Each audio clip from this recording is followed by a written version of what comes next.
एकीकडे विरोधकांकडून राज्य दिवाळखोरीकडे जात असल्याचा आरोप करण्यात येत असताना विधिमंडळ अधिवेशनाच्या पूर्वसंध्येला मुख्यमंत्री देवेंद्र फडणवीस यांनी मात्र शेतकरी कर्जमाफीबाबत ठोस भूमिका मांडली.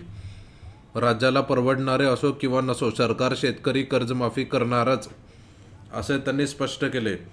योग्य आणि पात्र शेतकऱ्यांनाच कर्जमाफीचा लाभ मिळायला हवा, हा सरकारचा प्रयत्न असून त्यासाठी परदेशी समिती अभ्यास करत आहे, असे मुख्यमंत्र्यांनी सांगितले.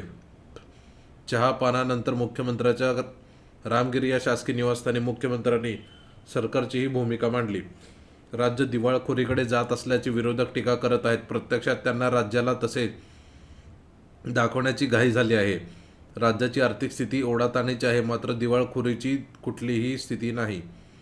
उलट राज्यात अनेक योजना कार्यान्वित असून केंद्र शासनाच्या निष्कर्षाप्रमाणे राज्याची कामगिरी समाधानकारक आहे, असं मुख्यमंत्र्यांनी सांगितले.